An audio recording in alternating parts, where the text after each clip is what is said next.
The mega wealthy 1% are warning others. It's taxes or pitchforks. Inequality has excelled over the last 4 decades. Americans are being pushed past their financial breaking points.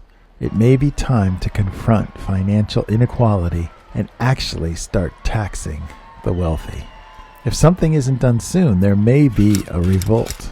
Billionaires like Ray Dalio have been sounding the alarm over the last few years. He thinks we're in the midst of a changing world order. Millionaires and billionaires like him are concerned about keeping their wealth and protecting their authority. They're asking, how do we work together?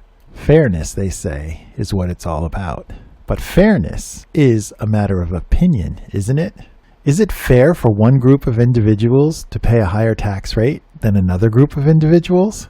Is it fair to transfer trillions of dollars to only the richest of Americans and let them then impose their agenda on the rest of us? Is it fair to have the wealthiest companies in the nation write our rules and lobby our politicians? Is it fair to bail out big banks when they play roulette with our life savings and lose it in sketchy financial trades? Is it fair to print up trillions of dollars and pass it on to primarily the wealthy top 1%? The Federal Reserve has created and spent approximately $8 trillion. Yes, $8 trillion in the last few decades. They have also kept interest rates artificially low, and that has spun off trillions of more money into our economy. And in the process of all this money coming in, the federal government has added $23 trillion to our national debt. So what happened? What happened to all those trillions of dollars that was pumped into the economy? Did it go to raise the wages of the laboring classes? Did it go to pump up the middle class? Did it go to help the poor? Did it give higher living wages to everyone?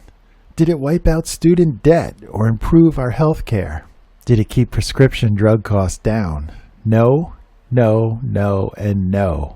None of these things were accomplished with all of that money going into the economy. Almost the entire amount was funneled into Wall Street, where it increased the prices of stocks and bonds. In the stock market alone, that represented a gain of $24 trillion.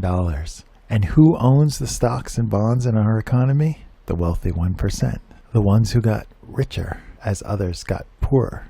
The ones who have been getting wealthier over the last 40 years.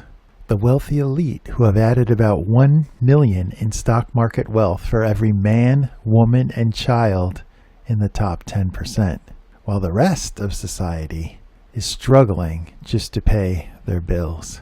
Even though salaries have recently gone up, it's not enough to keep up with inflation, especially inflation at 7.5%. Since 1980, executive salaries have been increasing thousands of times. Yes, CEOs are committed to the company and they spend a lot of time working hard for the company's bottom line. But so do the employees working within that company. The same employees that are doing all the actual work that needs to get done every day in order for that company to be run smoothly. The employees are the ones on the ground getting the work done. They are not armchair warriors sitting in a corner office, and their pay has not gone up. When adjusted for inflation, the average employee's salary has not gone up in over 40 years. The typical employee working very hard and sometimes working multiple jobs is only losing money over time. If you're struggling to make a car payment or a rent payment or to put food on the table, how can they possibly have the money to invest in stocks and bonds? So what can we do? We could increase productivity. We could increase efficiency, especially with the use of AI technology, with the use of robots. But then we must be sure to pass on these technical and financial gains in efficiency to everyday Americans. And that is essential. If only the CEOs and the leadership of the companies are getting that increase in productivity and efficiency, that will defeat the whole purpose. Millionaires don't need more millions. Working people need more dollars and cents. And people who work need a living wage so that they can survive and continue to do the jobs that are needed. If you've learned something today, please like, subscribe, and share. And as always, we'll see you next time on Shine 365.